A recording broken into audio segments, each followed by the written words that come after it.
Pernah kebayang nggak kalau alat paling canggih buat mengubah hidup kita itu sebenarnya udah ada di dalam diri kita sendiri?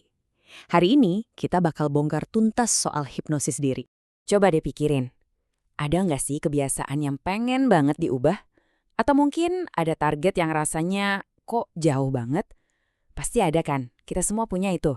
Nah, ini dia yang seru. Jawabannya itu bukan di luar sana, tapi di sini, tepat di dalam pikiran kita. Kekuatan untuk berubah itu ternyata udah kita punya dari sananya.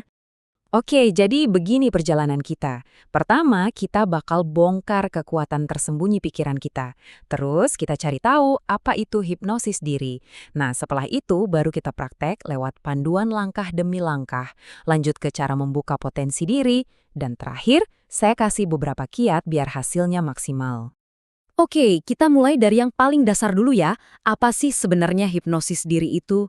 Ini bukan sulap, bukan sihir. Ini soal kemampuan alami pikiran kita.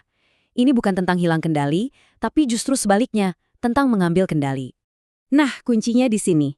Hipnosis diri itu kondisi yang alami banget. Sering kok kita alamin.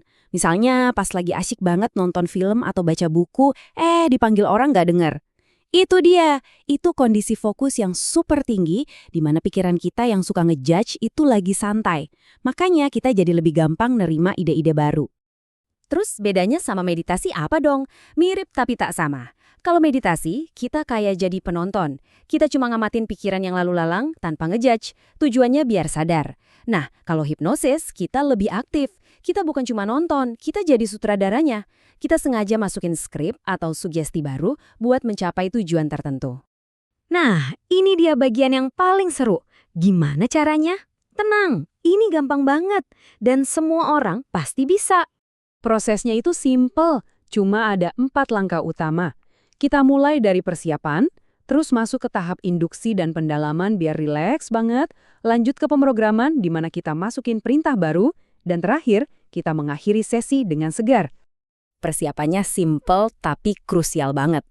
Cari tempat yang tenang, biar nggak ada yang ganggu, pakai baju yang nyaman, pokoknya pastiin deh sekitar 30 menit ke depan kamu bisa bener-bener fokus. Dan yang paling penting, tentuin dulu apa sih tujuan saya melakukan ini? Harus jelas ya. Oke, kalau udah nyaman, sekarang kita masuk lebih dalam lagi. Gimana caranya? Ada satu teknik visualisasi yang kuat banget buat ini. Coba deh, bayangin kamu lagi berdiri di puncak sebuah tangga yang punya 10 anak tangga ke bawah. Setiap kamu melangkah turun, dari 10, 9, 8, kamu bakal ngerasa makin dan makin rileks.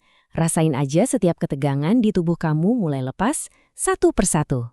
Nah, pas sampai di anak tangga kelima, bayangin deh kamu melangkah masuk ke air yang sejuk, jernih, dan tenang. Rasain gimana air itu bikin seluruh badan dan pikiran kamu jadi adem, damai, bener-bener tenang. Oke, begitu kamu udah ada di kondisi super rileks ini, disinilah keajaiban dimulai. Ini saatnya kita ngobrol langsung sama pikiran bawah sadar kita. Contohnya kalimat seperti ini, saya mampu melakukan apapun yang saya inginkan, saya memegang kendali, dan saya adalah pribadi yang berharga. Kedengarannya simpel, tapi saat diucapkan di kondisi rileks ini, kalimat ini masuk langsung ke pikiran bawah sadar dan jadi sebuah program baru. Bikin sugestinya juga ada seninya. Pertama, harus positif. Jangan bilang, saya nggak mau gugup, tapi bilang, saya tenang dan percaya diri. Kedua, pakai waktu sekarang, seolah-olah udah terjadi. Ketiga, singkat dan jelas aja. Dan yang paling penting, pakai kata saya dan libatkan emosi. Bayangin dan rasain gimana senengnya kalau tujuan itu udah tercapai. Dan ini bisa dipakai buat apa aja. Wah, banyak banget. Mau berhenti ngerokok? Bisa. Mau lebih pede ngomong di depan umum? Bisa. Nurunin berat badan, ngurangin stres, naikin motivasi, hampir semua hal yang berkaitan sama pengembangan diri.